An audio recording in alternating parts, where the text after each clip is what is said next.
नमस्कार भाई सभी को। हमारी जो पेंडिंग सीरीज चली हुई है उसके अंदर हमने 50 क्वेश्चन किए थे फिजिक्स के, और आज हम करेंगे 51 टू 100 तक क्वेश्चन। तो ये आर्मी जीडी और क्लर्क के लिए हमारी सीरीज चली हुई है भाई। तो जो पेंडिंग क्वेश्चन आज उनको कंप्लीट करते हैं। चलिए स्टार्ट करते हैं। क्वेश्चन 51। इसके अंदर देखिए क्या कहता है, निम्न में से कौन सा निर्वात में यात्रा नहीं कर सकता है। Which of the following can not travel in vacuum. तो देखो निर्वात के अंदर कौन यात्रा नहीं कर सकता। तो यहां पर जो हीट है और भाई लाइट है और यूवी रेज है, ये तीनों की तीनों वैक्यूम के अंदर ट्रेवल करती हैं। लेकिन जो साउंड होती है, sound needs a medium to travel. Sound को एक मीडियम की जरूरत होती है ट्रेवल करने के लिए।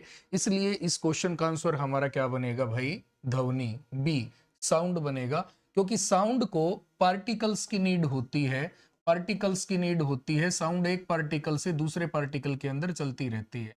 लेकिन जो लाइट होती है वो वैक्यूम के अंदर सबसे ज्यादा, सबसे फास्टेस्ट ट्रेवल करती है। जैसे ये लाइट रे हैं, तो लाइट रे के बीच में कोई भी रुकावट नहीं आती, तो किसके अंदर नहीं आती भाई, वैक्यूम के अंदर। ऐसे ही हीट ट्रेवल कर सकती है, यूवी रेज ट्रेवल कर सकती हैं, लेकिन साउंड को क्या चाहिए, एक मीडियम चाहिए ट्रेवल करने के। चलिए अगला क्वेश्चन आता है भाई इसके अंदर। नेक्स्ट क्वेश्चन आता है हमारा 52। वायु में ध्वनि का वेग कितना होता है। What is the speed of sound in air. Air के अंदर बताना है भाई। तो एयर के अंदर होता है हमारा 332 मीटर पर सेकेंड। कितना होता है, 332 मीटर पर सेकेंड, 332 मीटर पर सेकेंड। बाकी ये डिपेंड करता है किसके ऊपर, टेम्परेचर के ऊपर। तो एक कांस्टेंट, यदि नॉर्मल हमारा टेम्परेचर है, रूम टेम्परेचर, तो इतनी स्पीड जो है साउंड की वो रहेगी। अगला क्वेश्चन आता है, दाब बढ़ाने पर ध्वनि के वेग पर क्या प्रभाव पड़ता है। What effect does increasing pressure have on the velocity of sound. बढ़ता है, घटता है, समान रहता है या कोई नहीं। तो इसके अंदर आएगा भाई, देखो यदि प्रेशर को हम बढ़ाएंगे, यदि प्रेशर को हम इंक्रीज करते हैं तो साउंड के ऊपर कोई भी इफेक्ट नहीं पड़ता। प्रेशर चाहे कम करो या प्रेशर ज्यादा करो, साउंड जो है उसके ऊपर कोई प्रभाव नहीं पड़ेगा, वो कांस्टेंट रहेगी। तो इसका आंसर हो गया हमारा सी। अगला क्वेश्चन आता है, निम्न में से कौन सा कथन सत्य है। ध्वनि का वेग होता है, which of the following statements is true, the velocity of sound is. सर्दियों की तुलना में गर्मियों में कम होती है, सर्दियों व गर्मियों में एक समान होती है, मौसम पर निर्भर नहीं करता, या सर्दियों की तुलना में गर्मियों में अधिक होती है, more in summer than in winter. तो देखिए साउंड जो होती है इसकी वेलोसिटी परफेक्ट डालता है टेम्परेचर। तो टेम्परेचर के अंदर जब सर्दियों की तुलना में गर्मियों में अधिक होगी, ये आंसर इसका बनेगा भाई हमारा डी ऑप्शन। क्योंकि गर्मियों के अंदर जो इवेपोरेशन रेट होता है, इवेपोरेशन रेट होता है भाई वाष्पीकरण की दर। इवेपोरेशन रेट ये होती है वाष्पीकरण की दर, तो ये ज्यादा होती है। और एयर के अंदर जो ह्यूमिडिटी होती है वो ज्यादा होती है, और हवा में यदि नमी ज्यादा होगी तो humidity is directly proportional to the velocity of sound. तो इसके अंदर हमारा आंसर बन जाएगा डी। नेक्स्ट क्वेश्चन आता है हमारा, ध्वनि का तारतम्य किस पर निर्भर करता है। On what does the intensity of sound depend. तीव्रता पर, आयाम पर, आवृत्ति पर, या लय पर भाई। तो इसके अंदर हमारा आ जाएगा, देखो इसके अंदर क्या आएगा, ये तारतम्य होता क्या है, तारतम्य होता है श्रीलनेस, या इंटेंसिटी भी बोल सकते हैं इसको, श्रीलनेस भी बोल सकते हैं, श्रीलनेस भी बोल सकते हैं, और पिच भी बोल सकते हैं। तो ये जो चीजें होती हैं ये डिपेंड करती हैं किसके ऊपर, फ्रीक्वेंसी के ऊपर डिपेंड करती हैं भाई। तो सी ऑप्शन हमारा राइट ऑप्शन हो जाएगा। क्योंकि जितनी ज्यादा फ्रीक्वेंसी होगी उतनी ज्यादा श्रिलनेस या पिच बढ़ेगी। जैसे जो औरतें होती हैं, फीमेल्स होती हैं, उनकी आवाज सुरीली क्यों होती है, तो उसका आंसर क्या बनेगा हमारा, उनकी जो आवाज होती है वो सुरीली क्यों होती है, ड्यू टू हाई श्रिलनेस और पिच के कारण। And it totally depends upon frequency, आवृत्ति के ऊपर निर्भर करती है। नेक्स्ट क्वेश्चन आता है भाई, प्रतिध्वनि या गूंज पैदा करने के लिए न्यूनतम दूरी कितनी होती है। What is the minimum distance to produce resonance और एको। तो 10 मीटर, 12 मीटर, 15 मीटर, 17 मीटर। तो देखो जो मिनिमम डिस्टेंस रिक्वायर्ड होती है in between the sound source and the reflecting surface is approximate 17 metre. तो इसका आंसर हमारा बन जाएगा डी। देखो कोई भी यदि रेजोनेंस या एको प्रोड्यूस करना है, मान के चलो मेरी आवाज आपको बार बार सुनाई दे, तो यदि मेरे को ऐसा कुछ करना है तो जो जहां पर भी मैं अपनी साउंड प्रोड्यूस करूंगा तो मेरी जो आवाज है वो टकरा कर वो दीवारों से टकराएगी या कोई भी रिफ्लेक्टिंग सरफेस यदि होगा उस पर टकरा कर जब वो वापस आएगी तब जाकर मेरी आवाज दोबारा से प्रोड्यूस होगी, आपको सुनाई देगी। तो बार बार रिपीटेड यदि कोई साउंड आ रही है हमें कहीं पर, तो उसका रीजन होता है भाई क्या, कि रिफ्लेक्टिंग सरफेस और साउंड सरफेस जहां से बोल रहा है कोई और जहां आवाज टकरा कर आ रही है, दोनों के बीच की दूरी कितनी होती है, 70 मीटर होती है भाई, 17 मीटर सॉरी। नेक्स्ट क्वेश्चन है, मैक संख्या किससे संबंधित है, what are Mach number related to, प्रकाश से, ध्वनि से, घनत्व से या दाब से। तो इसका आंसर रहेगा हमारा साउंड। मैक नंबर क्या होता है, मैक नंबर क्या होता है भाई, मैक नंबर होता है velocity of sound, velocity of sound of aeroplane, sorry velocity of aeroplane, aeroplane या कोई भी जेट है, और velocity of sound, velocity of sound in air, in air. देखो भाई इन दोनों का रेशो होता है, ये यूनिटलेस होता है, और इसके अंदर जो भी, जैसे मान के चलो कोई एरोप्लेन है, ये एरोप्लेन है भाई, ये जा रही है हवा के अंदर, और मान के चलो इसकी जो साउंड, इसकी जो वेलोसिटी है वो है 664 मीटर पर सेकेंड, और एयर के अंदर जो साउंड की जो वेलोसिटी होती है वो होती है 332 मीटर पर सेकेंड। तो इसका मैक नंबर क्या रहेगा, तो इसका मैक नंबर यदि हम निकालेंगे भाई तो मीटर पर सेकंड से मीटर पर सेकंड कैंसिल हो जाएगा और ये चला जाएगा 2 पर, तो इसका मैक नंबर आ जाएगा 2। तो मैक नंबर का जो रिलेशन होता है वो साउंड से होता है। अगला क्वेश्चन आता है, तापमान बढ़ाने पर ध्वनि के वेग पर क्या प्रभाव पड़ेगा। तो देखो, what effect does increasing the temperature have on the velocity of sound. तो temperature is directly proportional, temperature is directly proportional velocity of sound. ये रहेगा भाई इसके अंदर जो तापमान होता है वह समान अनुपात में होता है ध्वनि के वेग के, ध्वनि ध्वनि का वेग। तो यदि तापमान बढ़ाएंगे तो मेरे भाई ध्वनि का वेग भी बढ़ेगा, और तापमान घटा देंगे तो ध्वनि का वेग भी घट जाएगा। यदि 1 डिग्री तापमान हम बढ़ाते हैं तो देखो 1 डिग्री, यदि 1 डिग्री सेल्सियस यदि टेम्परेचर इंक्रीज करते हैं तो 0.6 मीटर पर सेकेंड इंक्रीमेंट होता है साउंड की स्पीड के अंदर। तो कितना इंक्रीमेंट होता है भाई, 0.6 मीटर पर सेकेंड। यह भी क्वेश्चन आपसे पूछा जा सकता है। नेक्स्ट क्वेश्चन आता है, पेट संबंधी बीमारियों का पता करने के लिए किन ध्वनि तरंगों का उपयोग होता है। तो which sound wave are used to detect stomach related disease. तो देखिए, स्टमक यदि पेट के अंदर हमें कोई भी दिक्कत होती है, पेट दर्द होता है, या इवन एम्ब्रियो जो भ्रूण होता है उसकी जांच करवाते हैं कि भाई बच्चा पेट के अंदर जो है वो हेल्दी है या उसमें कोई दिक्कत है, तो उसके लिए भी हम अल्ट्रासाउंड का यूज करते हैं। कॉमनली आपने सुना होगा, पेट में कोई भी दिक्कत है तो डॉक्टर बोलता है भाई अल्ट्रासाउंड करवा लीजिए। तो अल्ट्रासाउंड के अंदर क्या होता है, अल्ट्रासाउंड रेज होती हैं, ये साउंड वेव होती हैं, रेज नहीं सॉरी वेव, ये साउंड वेव होती हैं, ध्वनि की तरंगे होती हैं। इनकी फ्रीक्वेंसी जो होती है वो 20,000 HZ से 20,000 HZ से अधिक होती है, मोर देन 20,000 HZ। HZ क्या है, hertz, the unit of frequency. चलिए नेक्स्ट क्वेश्चन आता है भाई, डोपलर इफेक्ट का संबंध किससे है, डोपलर प्रभाव का संबंध किससे है, what is Doppler effect related to. तो एयर, एरिया, ध्वनि या ये सभी। तो इसके अंदर आएगा भाई साउंड, इसके अंदर आएगा साउंड। इसमें साउंड इंटेंसिटी का डिफरेंस हमें लगता है लेकिन वो एग्जैक्टली होता नहीं है, sound intensity remain constant eight everywhere. तो देखो, यदि कोई भी चीज चल रही है, जैसे ट्रेन चल रही है, यदि वो दूर है तो हमें लगेगा इंटेंसिटी कम है, पास आ रही है तो हमें लगेगा अब इंटेंसिटी बढ़ रही है, लेकिन ऐसा नहीं होता, वो कांस्टेंट होती है। तो साउंड से रिलेटेड होता है भाई डोपलर इफेक्ट। यदि ऑप्शन के अंदर दे दे, मेरे भाई ध्यान से सुनो, यदि ऑप्शन के अंदर दे दे कि लाइट से भी संबंधित होता है, यस, तो डोपलर इफेक्ट दोनों से रिलेटेड होता है, साउंड से भी और लाइट से भी। तो उसमें बोथ ऑफ दीज का ऑप्शन आपको मिलेगा, उसके ऊपर टिक करना है। अदरवाइज हम प्रायोरिटी किसको देंगे भाई, साउंड को देंगे। सी ऑप्शन हमारा राइट ऑप्शन हो जाएगा। नेक्स्ट क्वेश्चन है, ऊर्जा की एसआई इकाई क्या है? What is the SI unit of energy? Joule, metre पर सेकंड, न्यूटन या किलोग्राम? किलोग्राम मास की यूनिट होती है भाई, किसकी यूनिट होती है? मास की यूनिट होती है। न्यूटन फोर्स की यूनिट होती है, फोर्स की यूनिट होती है, और वेट की यूनिट होती है। मीटर पर सेकंड किसकी यूनिट होती है भाई? तो मीटर पर सेकंड किसकी होती है? वेलोसिटी की होती है भाई, वेलोसिटी इसकी यूनिट होती है या स्पीड की होती है। तो बचा क्या हमारा? जूल। जूल हमारा राइट ऑप्शन आ जाएगा। ऊर्जा की एसआई इकाई क्या है? तो ऊर्जा की एसआई इकाई रहेगी जूल। ऊर्जा की एसआई इकाई क्या रहेगी भाई? जूल।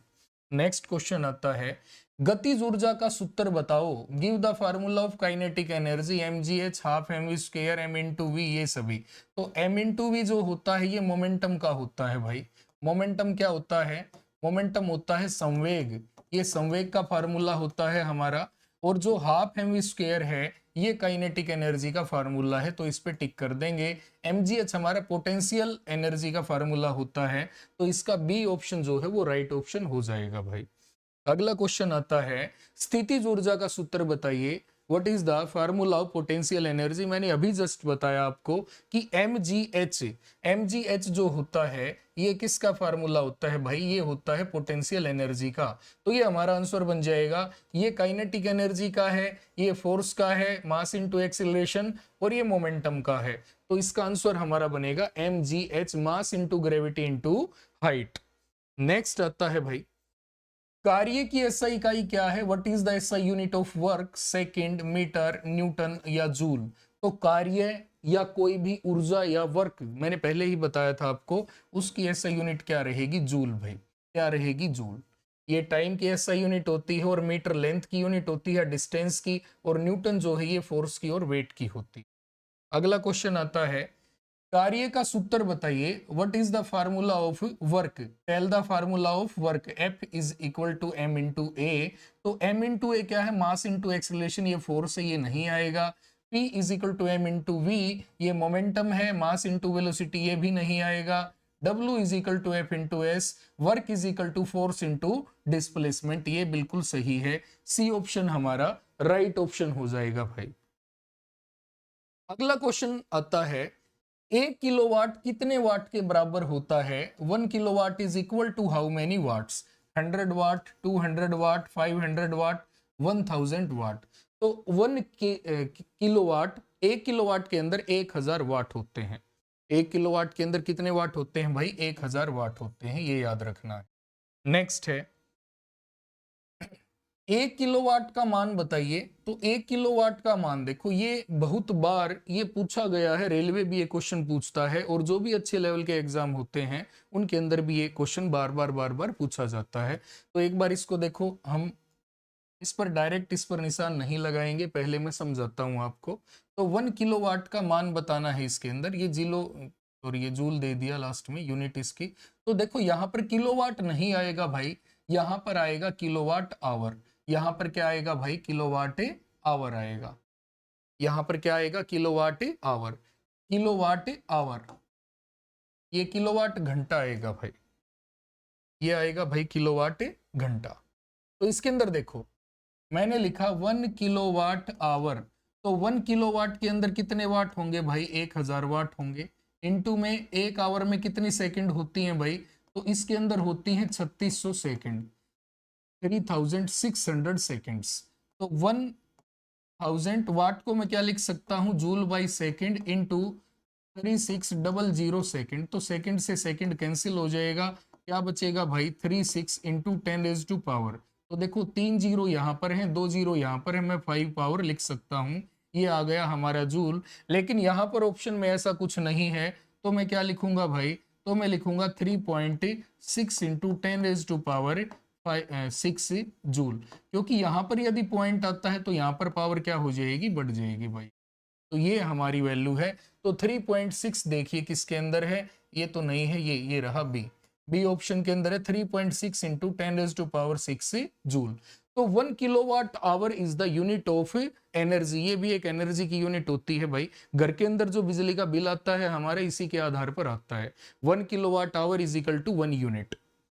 तो चलिए नेक्स्ट क्वेश्चन पे आ गए। अब अगला क्वेश्चन आता है हमारा, यदि किसी वस्तु का वेग 3 गुना कर दिया जाए तो गतिज ऊर्जा कितनी हो जाएगी भाई? ये मोस्ट इंपोर्टेंट क्वेश्चन है भाई, ये इंपॉर्टेंट क्वेश्चन रहेगा तुम्हारा। ये जीडी के अंदर देखो, अग्निवीर या उससे पहले जो भी भर्तियां हुई हैं डिफेंस के अंदर, उनमें कई बार ये क्वेश्चन पूछा गया है। तो इसमें 2 गुना पूछ सकता है, 3 गुना या 4 गुना भी आपसे पूछ सकता है। तो मैं उस चीज को एक बार क्लियर कर देता हूं। देखो, यदि वेलोसिटी को, किसी ऑब्जेक्ट की वेलोसिटी को इंक्रीज किया जाता है by 3 times, then what will be the kinetic energy?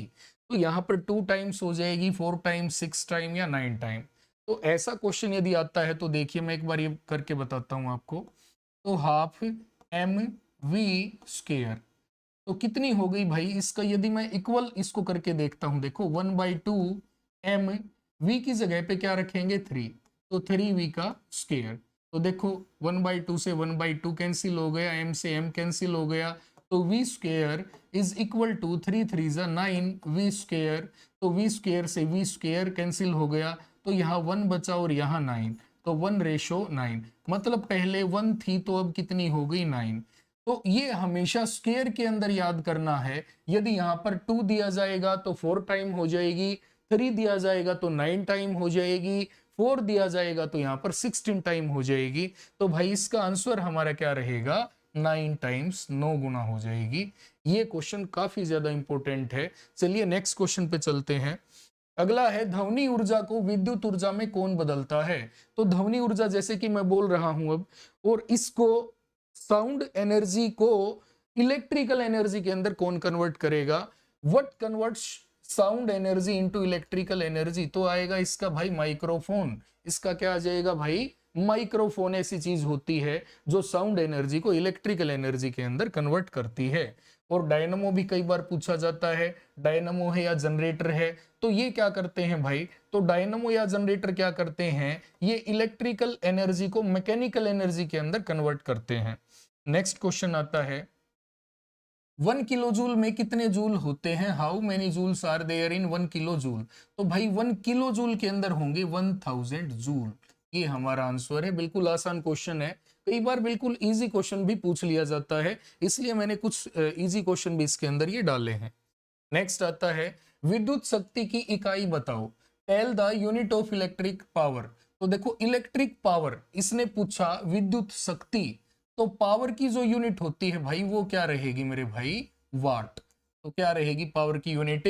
वाट। इसको W से हम डिनोट कर सकते हैं। तो जो वोल्ट होता है, वोल्ट किसकी होती है? पोटेंशियल डिफरेंस की होती है, ओहम रेसिस्टेंस की होती है, जूल एनर्जी की और हीट की होती है। तो वाट किसकी रहेगी? पावर की।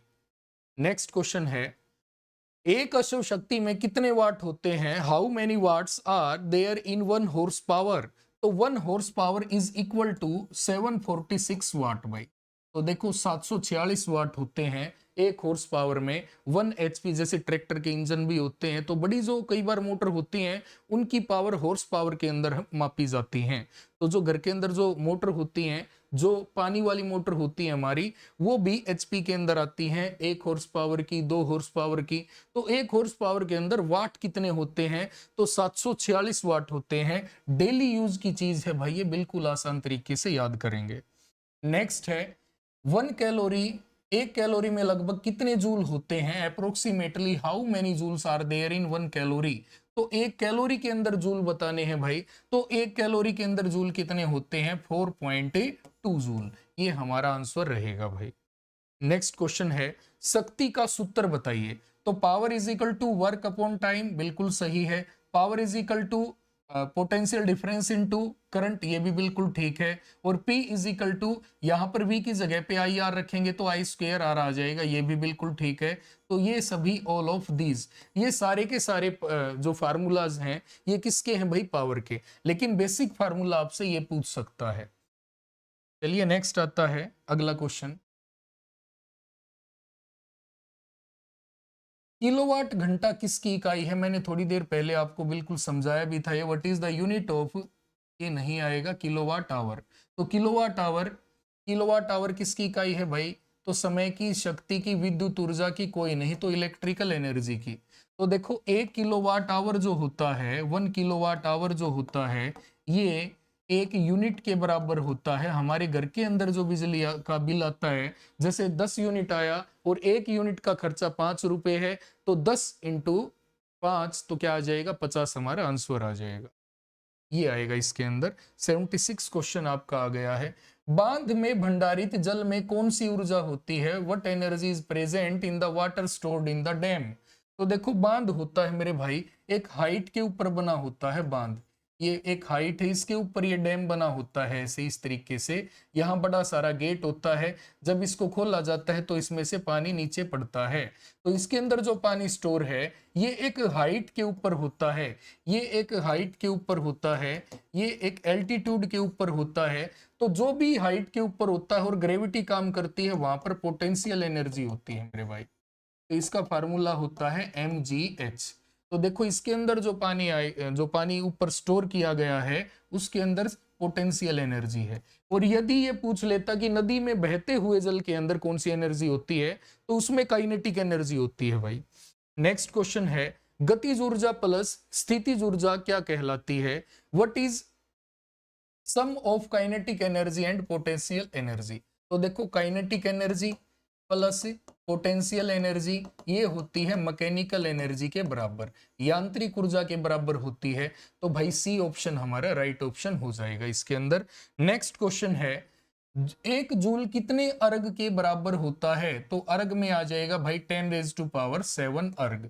तो 1 जूल इज इक्वल टू 10⁻⁷ अर्ग, ये आ जाएगा। अगला क्वेश्चन है, बल लगाकर किसी वस्तु को बल की दिशा में विस्थापित करना क्या कहलाता है? What is it called to displace an object in the direction of the force by applying force. मैं यदि फोर्स लगाऊंगा किसी चीज पर और वो डिस्प्लेस हो जाएगी, तो इसका मतलब क्या होगा? इसका मतलब होगा वर्क डन। वर्क डन का फार्मूला हमने पढ़ा था फोर्स इनटू डिस्प्लेसमेंट। तो मैं इसकी डायरेक्शन में फोर्स लगा के किसी चीज को यदि मैं डिस्प्लेस करता हूं तो हमारा काम होता है भाई, कार्य होता है। तो डी ऑप्शन हमारा राइट ऑप्शन है। नेक्स्ट क्वेश्चन है, कार्य करने की क्षमता क्या कहलाती है? What is the ability to do work? देखो, काम करने की क्षमता, यदि मेरे अंदर कोई काम करने की क्षमता है तो वो एनर्जी बोली जाएगी। क्या बोली जाएगी भाई? एनर्जी। तो बी इसका राइट ऑप्शन हो जाएगा। द एफिशिएंसी या ability to do any work, कोई भी काम करने की क्षमता यदि हमारे अंदर है तो वो हमारी ऊर्जा होती है। नेक्स्ट है, प्रकाश के वेग की गणना किसने की थी? Who calculated the velocity of light? तो रोइंटजन नहीं भाई, इसने तो एक्सरे की खोज की थी। एक्सरे, एक्सरे जो हड्डी टूटती है तब होता है एक्सरे। गैलीलियो ने भाई इसने दूरबीन की खोज की थी, टेलीस्कोप की। रोमर, ये हमारा राइट ऑप्शन है सी। रोमर ने भाई क्या की थी? प्रकाश के वेग की गणना 16वीं शताब्दी के अंदर, 16th सेंचुरी के अंदर इसने सबसे पहले बता दिया था इसके बारे में, वेलोसिटी ऑफ लाइट के बारे में। नेक्स्ट क्वेश्चन आता है हमारा, प्रकाश का वेग सबसे अधिक किस में होता है? What has the highest speed of light? तो निर्वात के अंदर, वायु के अंदर, जल के अंदर या दूध के अंदर? तो भाई आएगा निर्वात के अंदर, वैक्यूम।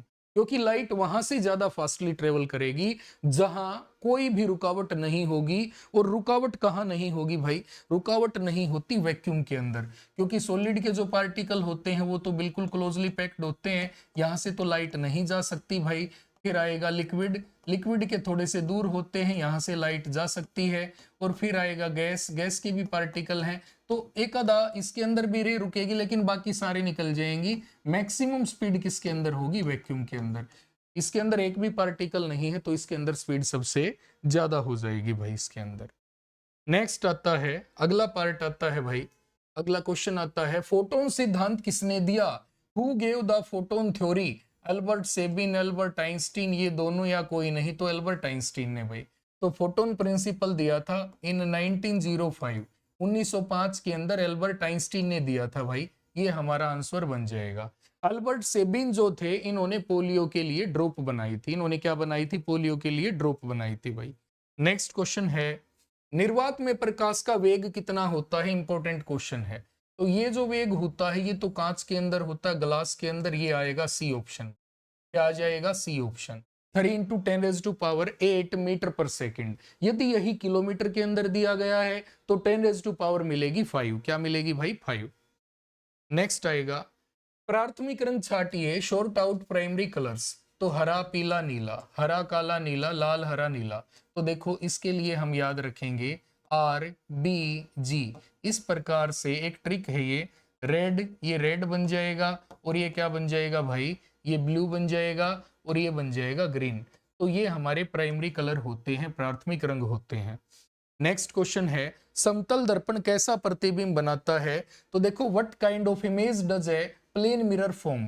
तो सीधा व आभासी, erect and virtual, real and inverted बिल्कुल गलत है, वास्तविक व सीधा बिल्कुल गलत है, आभासी व उल्टा बिल्कुल गलत है। क्योंकि इसमें सीधा और आभासी या आभासी व सीधा इसी का पेयर बनेगा, तो सीधा और आभासी यहाँ पर प्रतिबिंब बनता है। ये क्वेश्चन भी आपका कई बार एग्जाम में आया हुआ है। नेक्स्ट है दर्पण सूत्र छांटिए, short the mirror formula, P is equal to IF, ये रहेगा पावर ऑफ लेंस, और 1/F is equal to 1/V minus 1/U। तो ये रहेगा हमारा लेंस फार्मूला भाई, ये रहेगा हमारा लेंस सूत्र, और ये रहेगा लेंस शक्ति का सूत्र, और ये रहेगा प्लस, जिसके अंदर प्लस आएगा भाई ये 1/FF क्या होती है, फोकल लेंथ, फोकल दूरी, V क्या होती है, इमेज डिस्टेंस, और U क्या होती है भाई, ऑब्जेक्ट डिस्टेंस। तो C इसका राइट ऑप्शन आ जाएगा। नेक्स्ट क्वेश्चन है सबसे अधिक तरंग धैर्यता वाला रंग कौन सा होता है? Which colour has the highest wavelength? तो नीला, बैंगनी, हरा, लाल। तो वेवलेंथ सबसे ज्यादा किसकी होती है भाई, रेड कलर की होती है। तो देखो प्रिज्म के अंदर से जब व्हाइट लाइट पास होती है then it splits into its 7 constituent colour. तो यह अपने 7 रंगों के अंदर विभाजित हो जाती है। तो इसके 7 रंग क्या होते हैं, विबग्योर। इसके 7 रंग रहेंगे मेरे भाई VIBGYOR, violet, indigo, blue, green, yellow, orange और रेड। तो जब इधर जाएंगे तो हमारी वेवलेंथ सबसे ज्यादा रहेगी, इधर आएंगे तो स्कैटरिंग सबसे ज्यादा रहेगी। और स्कैटरिंग से रिलेटेड क्वेश्चन आता है why our sky appears blue, हमारा जो आसमान है यह नीला क्यों दिखाई देता है? तो आसमान का नीला रंग दिखाई देता है स्कैटरिंग के कारण, प्रकीर्णनता के कारण। और भाई सबसे ज्यादा वेवलेंथ किस कलर की होती है, लाल रंग की। इसलिए जो व्हीकल्स होते हैं उनकी ब्रेक लाइट भी किस कलर की होती है, लाल की, ताकि ब्रेक लगाने पर अगली गाड़ी दूर से दिख जाए और एक्सीडेंट से, दुर्घटना से हम बच जाएं। नेक्स्ट क्वेश्चन आता है कांच का अपवर्तनांक कितना होता है? What is the refractive index of glass? तो भाई ग्लास का रिफ्रैक्टिव इंडेक्स कितना रहेगा, 1.5। 2.5 किसका रहे, 4 किसका रहेगा, ये डायमंड का रहेगा। डायमंड का भी एग्जाम के अंदर बहुत बार पूछा गया है, और भाई ये आपका डिफेंस के अंदर ग्लास का भी पूछा जाता है। तो ये आया कैसे, देखो ये यूनिटलेस होता है, इसमें कोई इकाई नहीं होती है। तो जो रिफ्रैक्टिव इंडेक्स होता है, रिफ्रैक्टिव इंडेक्स या ऑप्टिकल डेंसिटी भी बोलते हैं हम इसको, तो इसके अंदर जो एयर या वैक्यूम के अंदर जो लाइट की स्पीड रहेगी वो रहेगी इतनी भाई, और ग्लास के अंदर कितनी रहेगी, इतनी रहेगी। ये मीटर पर सेकंड से तो ये कैंसिल हो जाएगा, और इससे ये कैंसिल हो जाएगा, तो 3/2 बचा भाई, ये कितना आ जाएगा, 1.5। तो ये आ जाएगा हमारा 1.5, A is the right option. Next है हीरे का अपवर्तनांक बताओ। मैंने अभी बताया था भाई आपको, हीरे का जो अपवर्तनांक होता है वो होता है 2.4। कितना होता है, 2.4, 2.412 अप्रोक्सीमेट इतना होता है भाई। तो 2.4 हम इसको लेते हैं, तो 2.4 के आसपास नियर अबाउट कौन सा है भाई, 2.5 है, लेकिन यहाँ पर 2.4 ही आएगा। तो सी ऑप्शन हमारा राइट ऑप्शन हो जाएगा। नेक्स्ट क्वेश्चन है उत्तल दर्पण कैसा प्रतिबिंब बनाता है? What kind of image does a convex mirror form? तो कन्वेक्स मिरर व्हीकल्स के अंदर होता है, रियर व्यू या साइड में, पीछे से कौन सी गाड़ी आ रही है या क्या कौन सा व्हीकल आ रहा है हमारे साथ में, उसको देखने के लिए। तो भाई यह भी प्लेन मिरर की तरह कैसा बनाएगा, सीधा व आभासी, इरेक्ट एंड वर्चुअल। यह भी इरेक्ट एंड वर्चुअल इमेज बनाता है उत्तल दर्पण, और ये गाड़ियों में रियर व्यू के लिए लगाया जाता है।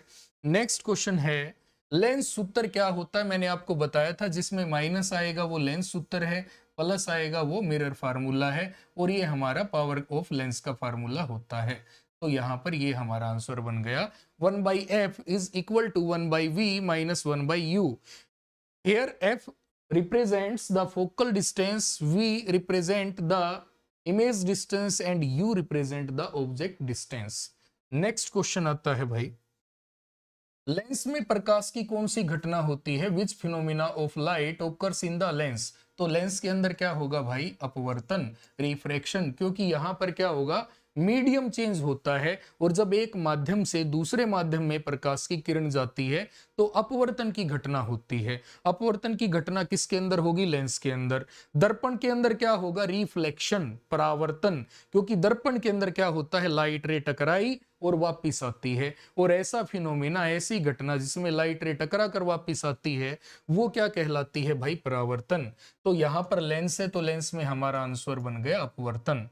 नेक्स्ट क्वेश्चन है, लेंस शक्ति की इकाई बताओ, tell the unit power of a lens. तो भाई पावर ऑफ ए लेंस को किस में मापते हैं, डायोप्टर के अंदर मापते हैं। डायोप्टर के अंदर इसको डी से डिनोट किया जाता है, तो ये डायोप्टर हमारा ये आ जाएगा। अगला क्वेश्चन है, प्रकाश का वेग सबसे अधिक कहाँ होता है, तो जल के अंदर, कांच में, निर्वात में या हीरे में। देखो ये सभी मीडियम्स हो गए, और लाइट जो है वो वैक्यूम के अंदर सबसे ज्यादा स्पीड से चलती है। कितना होता है भाई इसके अंदर, 3 × 10⁸ मीटर पर सेकेंड, ये आ जाएगा भाई इसके अंदर। हीरे के अंदर अप्रोक्सीमेटली 1.25 × 10⁸ मीटर पर सेकेंड होता है। और भाई ग्लास के अंदर कितना होता है, 2 × 10⁸ मीटर पर सेकेंड होता है। और भाई वाटर के अंदर कितना होता है, 2.25 × 10⁸ मीटर पर सेकेंड, ये होता है भाई। नेक्स्ट आएगा, वर्षा की बूंद इंद्रधनुष निर्माण में किसका कार्य करती है। What function do rain drop perform in the formation of rainbow. तो ये इसके अंदर किसका काम करेगी भाई, प्रिज्म का। जैसे प्रिज्म होता है, प्रिज्म, इसके अंदर से व्हाइट लाइट यदि हम पास करेंगे तो ये कितने कलर के अंदर जाएगी, ये 7 कलर के अंदर चली जाती है, जिसको बोलते हैं विबग्योर भाई, विबग्योर, ये आएगा यहाँ, VIBGYOR, VIBGYOR. Violet, indigo, blue, green, yellow, orange और रेड, ये आ जाएगा भाई इसके अंदर। नेक्स्ट क्वेश्चन आता है इसके अंदर, मानव नेत्र का कौन सा भाग मरणोपरांत दान दिया जा सकता है। तो इसके अंदर आएगा भाई cornea. Cornea is the first part of human आई, ये मानव नेत्र का पहला भाग है, और हम कॉर्निया को दान दे सकते हैं, क्योंकि मरने के बाद भी कॉर्निया के अंदर लगभग 5 से 6 घंटे तक ऑक्सीजन रहती है, और ये लाइव फॉर्म में रहता है। रेटिना के ऊपर इमेज बनती है, image formation take place on retina. और लेंस कौन सा होता है आंख के अंदर, तो लेंस होता है भाई कन्वेक्स, उत्तल लेंस होता है मेरे भाई हमारी आंख के अंदर।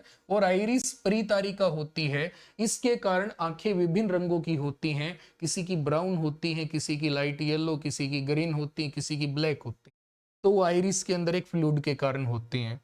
नेक्स्ट क्वेश्चन है, प्रतिबिंब नेत्र के किस भाग पर बनता है। तो भाई प्रतिबिंब बनता है हमारा रेटिना के ऊपर, तो ये हमारा राइट ऑप्शन हो जाएगा। और रियल एंड इन्वर्टेड बनता है। और जो परसिस्टेंस ऑफ ह्यूमन आई है, मानव नेत्र में प्रतिबिंब कितनी देर के लिए रुकता है, तो 1/16 सेकेंड, 1/16 सेकेंड के लिए ये रुकता है।